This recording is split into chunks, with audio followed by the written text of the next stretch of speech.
care. Now, why does embodiment matter? You could ask me very legitimately, why couldn't we do all of this with just screen-based interfaces? And the reason that we can't is because we are wired and evolved to be the creatures that we are. How we perceive the world is not only through the sensors in our body, but by mapping others like us to the way we move and we behave. So there's a lot of neuroscience now. There's an entire about 15, 20-year-old field of neuroscience of embodiment, which shows conclusively that the way we interact with screens is different from the way we interact with physically co-present other agents. Those agents may be people, typically are. They may be pets, and they also may be robots. So your brain on robots is different from your brain on screens. And that's important. That's a key hook. So when you socially interact with a robot, when you also socially and maybe tactily interact with the robot, you engage the same of your brain circuitry that you do when you're interacting with humans. And that's what helps you get better, be motivated, do well, live longer. So let me give you an example from stroke rehabilitation of a robot that we developed now already several years ago. But it illustrates many points. I will talk a little bit over it, but mostly watch the video.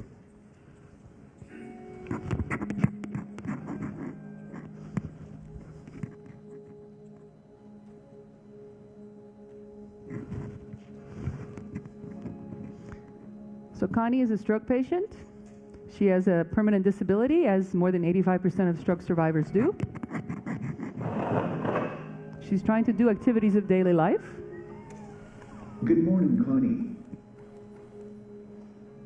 And here's someone to help her, but not doing the things for her, because then she'll never recover, but motivating her to do the demoralizing task of doing the activities herself. Connie, have you thought about your exercises? I bet you're feeling strong today. She's eating fiber. We call that a robot trap over there. If the robot doesn't fall in the water pit, it's good. Hey, Connie, are you ready? I brought my workout. Look at that. Look how buff it is. Wouldn't you trust that, coach? But the appearance is important. And eventually, with enough encouraging, she'll get worn down. And now comes the really hard task of getting her to do what she needs to do for herself, even though it's tiring, demoralizing, sometimes painful, depressing, and slow, ever so slow to see improvement. Seriously, you can do better than that. So you need challenge. You need a coach like a human coach to drive you and make you do things you don't want to do. Connie, I might be a robot, but I am not blind. Definitely not with machine vision, not blind, especially these days with 3D vision.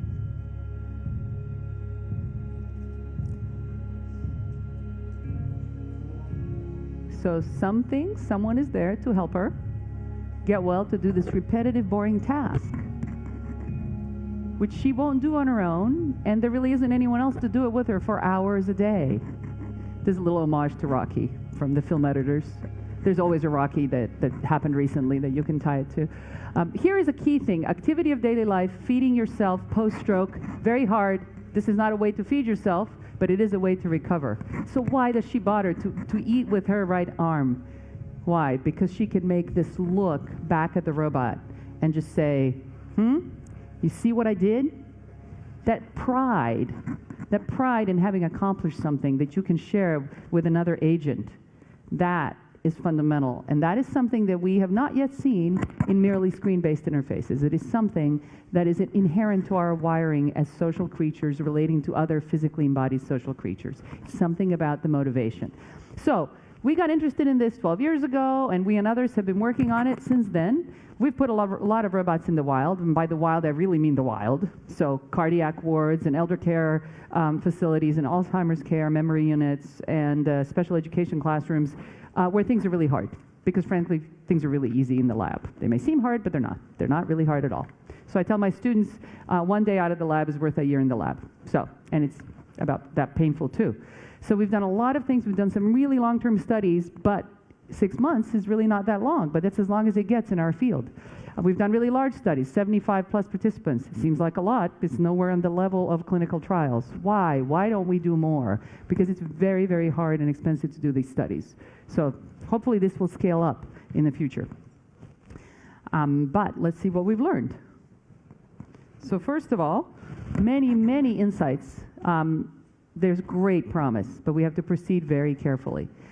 We have done large studies that have shown Alzheimer's patients who generally do not improve get better on a task and say things like, oh, this robot, you know, it's coming back to visit me. I don't want to go and get my hair done. And these are people who don't leave the facility because they're stage 2 Alzheimer's. So they weave it in their narratives, and the therapists were very happy about this.